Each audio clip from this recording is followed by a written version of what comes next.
I'm Tyler Wiley, and this is my audience.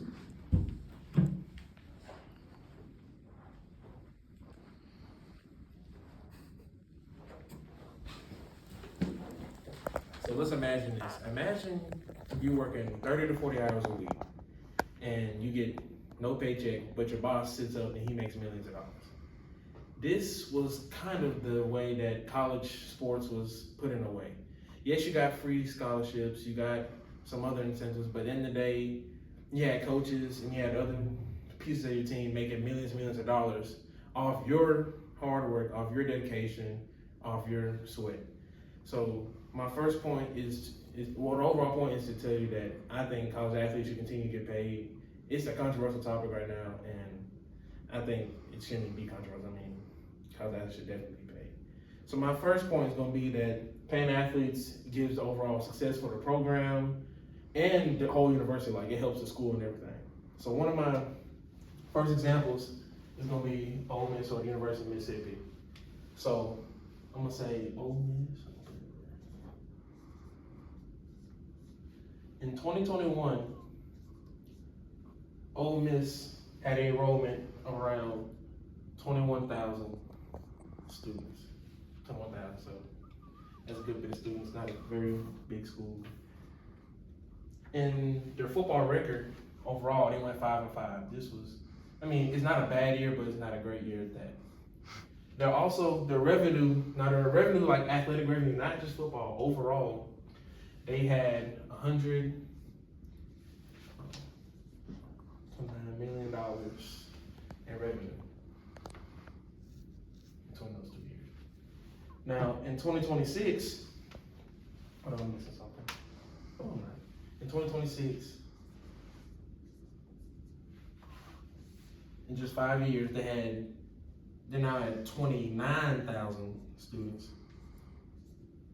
This year, it went 13-2. Let me correct that, 13-2.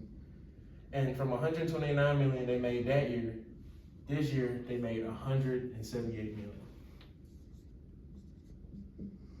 Now, during this 5-year span, Ole Miss football record, which, like I said, that's their highest grossing sport, so that's why I chose them for the example. They went 52-15 in those 5 years. So it's 52 wins to 15 losses. And also up here, this is a 31% increase in enrollment in just these 5 years. And previously, on average, I think the 5 years before, it was like a 10% increase.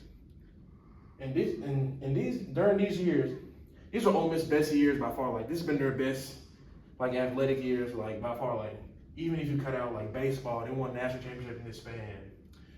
Ole Miss, their football team have been to 3-4 final runs. Their softball team made it to the nationals last year. This has been their best year, and ironically, this has been their fastest growth in school history. So I think that's obviously one of their key reasons to the success of their school and their program overall. And this also was 2021. This is when NIL started, ironically. So 2020, like 2019, they had the big arguments, big debates about, hey, should we have NIL? Should we do this? Should we do that? In 2021, they finally added it. And just that 5-year difference, that made so much for this university. Success and just overall, just everything. Another point I'm gonna make is pay difference. So, or not pay difference, or just why I think it's kind of, like, just show you how crazy kind of NIL was before. So before NIL, I'm gonna use another school. This is Alabama. So the Tide.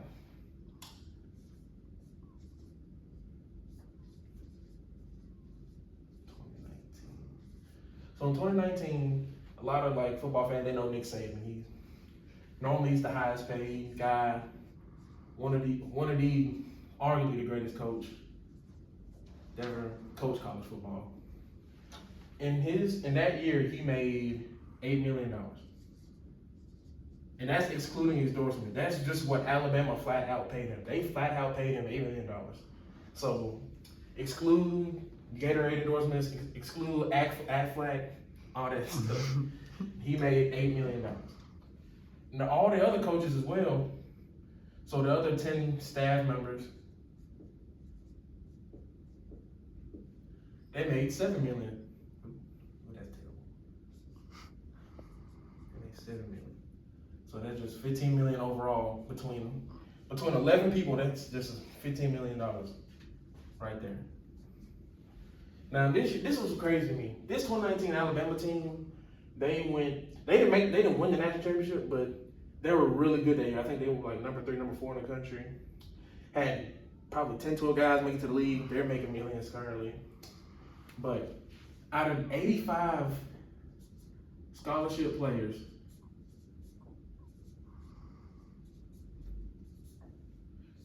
they had, on average, it was between 4,000 to 5,000 a year in their stipend. So this is no NIL, no rev share, none of that. This is flat out what they got every year. And my thing is, who's bringing in the ticket sales? The players are. Who's bringing in the jersey sales? The players are. Who's packing out 80,000 folks for the Crimson Tide every Saturday? The players are. And that's what made the debate. That's what got crazy to like, man, shouldn't you guys get something? I mean, heck, you got them up here 40 hours a week. You're working their tails off. I mean, shouldn't they get a little compensation? So another thing that's gonna kind of add on to my last point is dedication.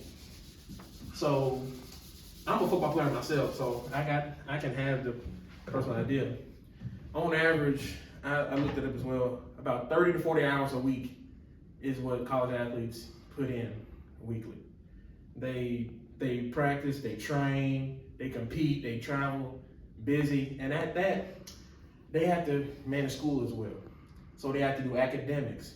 They have to stay eligible. They have to do so many things they have to fall under. And like I said before, 2021, you got no real money out of this. You just did this for the love of the game. You feel me? You just did this just because you wanted to.